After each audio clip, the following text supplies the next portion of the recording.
বাংলাদেশের রাজনৈতিক ইতিহাসে এক নতুন অধ্যায়ের সূচনা করে আজ দায়িত্ব গ্রহণ করেছে বিএনপি নেতৃত্বাধীন নির্বাচিত সরকার। তবে এই যাত্রার শুরুতেই তাদের পিছু ছাড়ছে না অর্থনৈতিক সংকটের কালো ছায়া। উত্তরাধিকার সূত্রে তারেক রহমানের সরকারকে কাঁধে তুলে নিতে হচ্ছে 23 লাখ কোটি টাকারও বেশি ঋণের বিশাল বোঝা।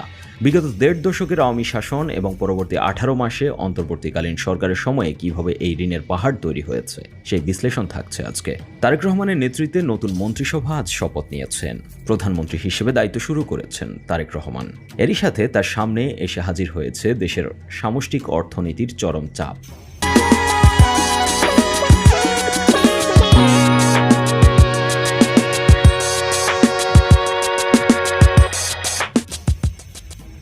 প্রাপ্ত তথ্য অনুযায়ী 2025 সালের ডিসেম্বরের শেষে সরকারের মোট ঋণের স্থিতি ছিল 23,25,155 কোটি টাকা। বিশ্লেষণে দেখা যায় এই ঋণের ভিত্তি স্থাপন হয়েছিল মূলত শেখ হাসিনা সরকার আমলে। এই ঋণের সিংহভাগই তৈরি হয়েছে শেখ হাসিনার টানা 15 বছরের শাসনামলে। 2009 সালে যখন আওয়ামী লীগ সরকার ক্ষমতা গ্রহণ করে তখন মোট ঋণের পরিমাণ ছিল প্রায় 2,76,830 কোটি টাকা। কিন্তু 2024 সালের আগস্টে ছাত্র জনতার গণ অভ্যুত্থানে ক্ষমতাচ্যুত হয়ে পালিয়ে যাওয়ার সময় শেখ হাসিনা সরকার রেখে যায় 18,36,000 কোটি টাকার ঋণের বোঝা। অর্থাৎ 1.5 দশকে ঋণের বোঝা বেড়েছে 16 লাখ কোটি টাকারও বেশি।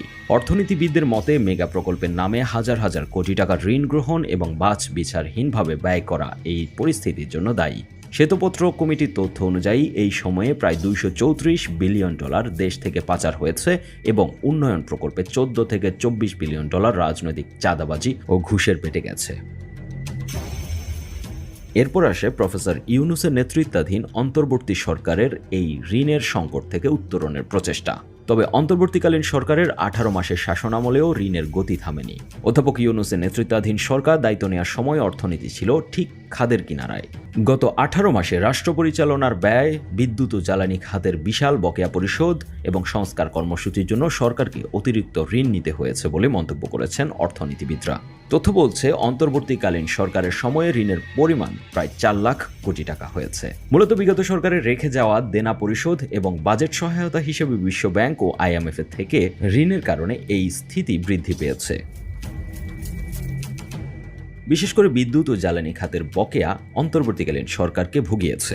সিপিডি নির্বাহী পরিচালক ডক্টর ফাহমিদা খাতুন জানিয়েছেন, বর্তমানে সরকার অতিমাত্রায় ব্যাংক নির্ভর হয়ে পড়েছে।